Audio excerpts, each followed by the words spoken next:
So you have to find out, wait a minute. In my evaluation of my Sabbath, and if I'm Sabbathing well, is am I loving the Lord with all my heart, mind, soul, and strength? Am I loving my life?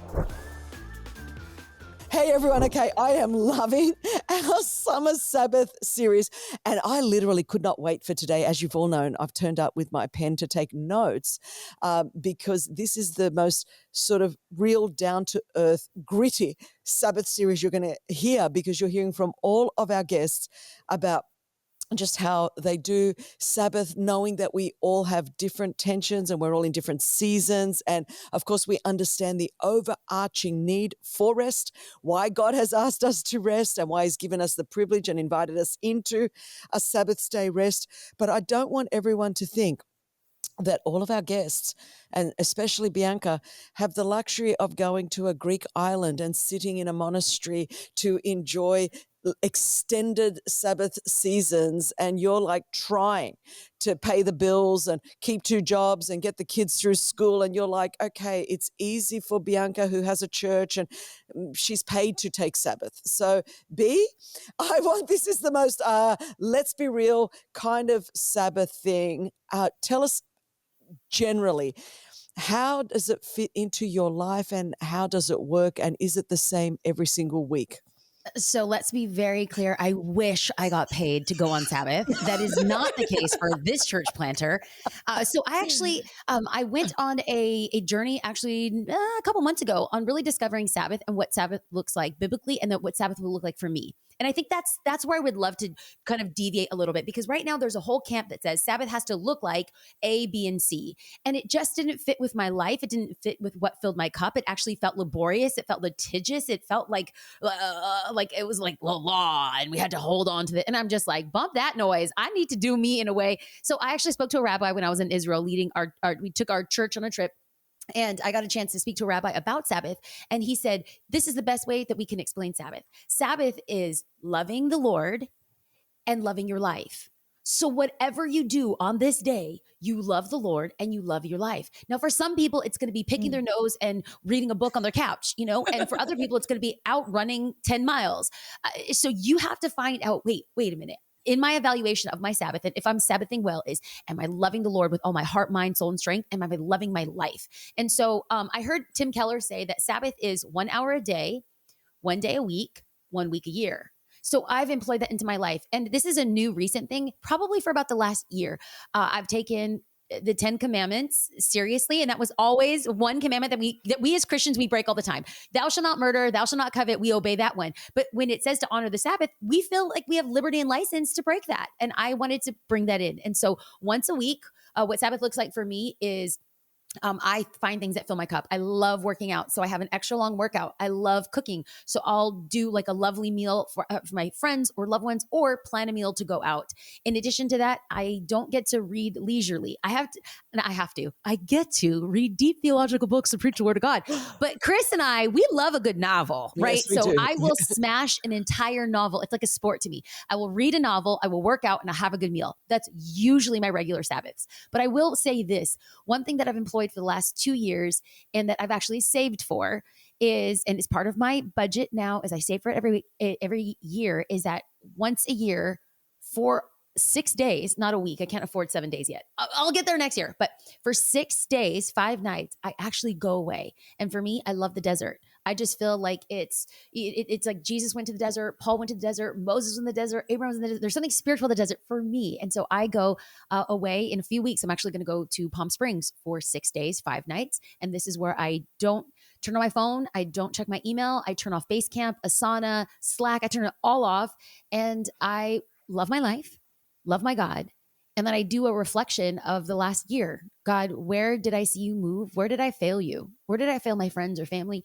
And what are you speaking to me for next year? So that is my Sabbathing success stories as of right now, but I'm open to whatever God wants to do. And if I have to be like litigious and law-like, I probably won't do it. So that's how I'm doing Sabbath.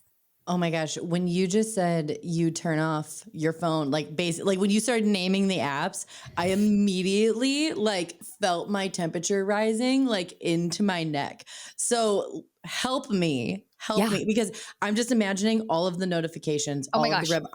Okay. I have to clear my notifications before I can go to bed. I figured it out. This is gonna be a game changer. So it actually takes me 4 to 6 weeks to prepare for my 1 week off. That makes me feel better, actually. Oh, 100%. Okay. And you know what I didn't realize is that when I worked at A21, I went on vacation. I went to Israel with my husband. He was leading a trip at the church we were a part of. And I was getting all these emails and all this other stuff. And it was because I did not prepare the team for my absence. So I just said, well, I'm on vacation. Boundaries. Don't come. This is disrespectful. But I didn't set them up for a win. So it takes me 4 to 6 weeks to prepare my team. Ask me all the questions. I will shoot all the videos. I'll respond to all the emails. And when you email me and don't get a response, I have an outgoing email that says, if you email me from this date to this date, please email me after, because this email will be deleted. So I let everyone know, if they email me during this week, I'm going to respond. And you want to know something? I just started employing this. I got this from Carey Nieuwhof. He was one that taught me, from the Carey Nieuwhof Leadership Podcast, that this is what he does when he goes on his vacations now. And he says that over 1,000 emails will come in. And do you know how many people will reply back after his vacation? He said 10 people replied back, which let him know that everyone who's acting like things are urgent, they're really not urgent. So it takes me 4 to 6 weeks to prepare. And then anyone who emails me, pings me, texts me, it's deleted, boo-boo. It's nope. And if So it's what important, do you do in those 4 to 6 weeks? What does the preparation process look like?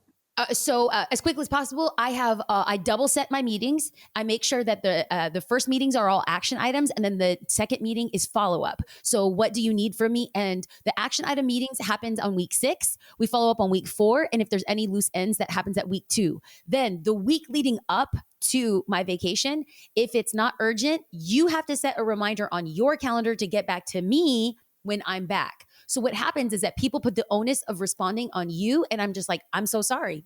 For me, that doesn't work. That doesn't serve me in this season. Therefore, as your leader, this is what I'm asking of you. And you guys, it worked.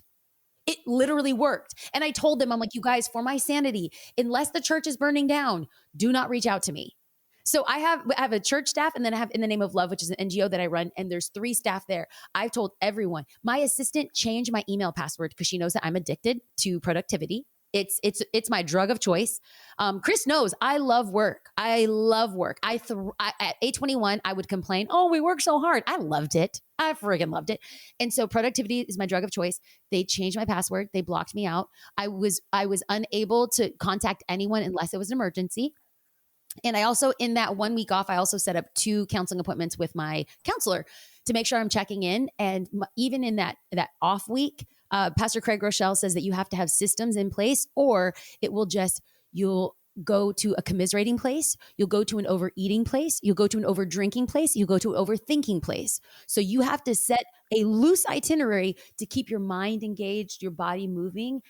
For someone like me who loves productivity, I can go south really quick. I can think, oh, the church isn't where I want it to be. I'm not where I want to be. My relationships aren't where I want to be. So I have to intentionally create time to celebrate what God has done in the last year. And from that point of celebration, then it's calibration for the next year, dreaming my word for the year, vision for the church, vision for my life, vision for relationships. And that's what I do in that 1 week.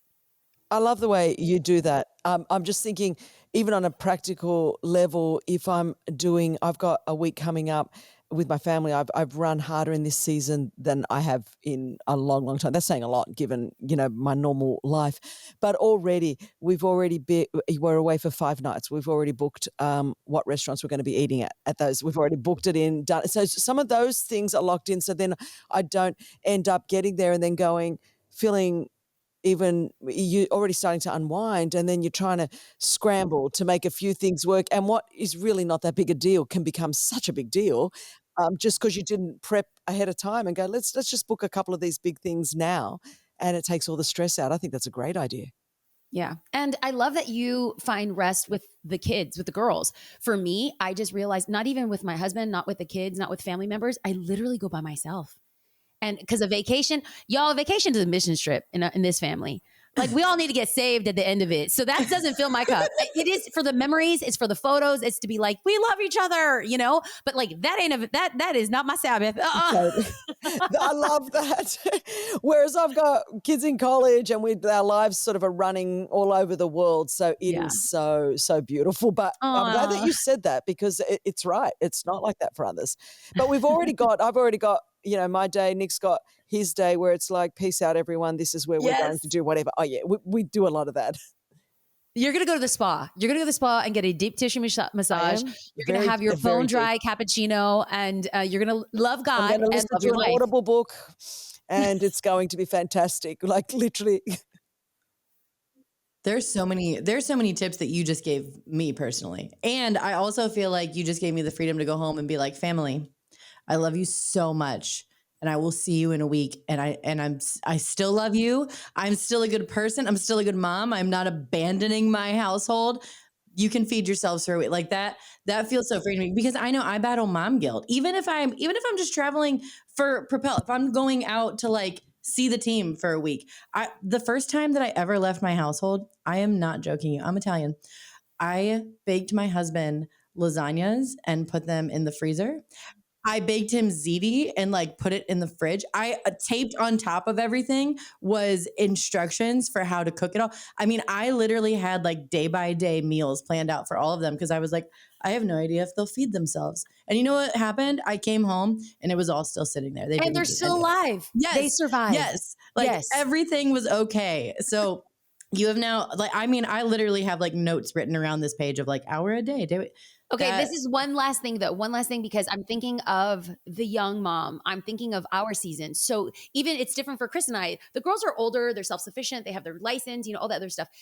I couldn't do my week away. I've been married 14 years. So I couldn't do my week away when I was new working at 821. The kids were 5 and 7. I couldn't do that. So for someone out there that feels like, oh, I want a week away and I can't afford it. I get it, because that was me. I couldn't do it either. Now I save every single month for that week. And one kid's in college, one kid's still in high school. It's just a different season. So though you might not be able to do it now, what can you do? In my 821 era, I was on a very limited budget and the kids were very young. I couldn't spend the night somewhere. So what I would do is I would save my money and go to a spa, and then stay at the spa for as long as I could. Go to the steam room, read by the pool, get a massage. And that was my moment to get away. So I think that there are things that we can do, even an indulgent bubble bath at home with a locked door and a candle. Like, I think that there's ways that we can have self-care and Sabbath well that doesn't break the bank. And hopefully in a different season, you might be able to be a little bit more indulgent.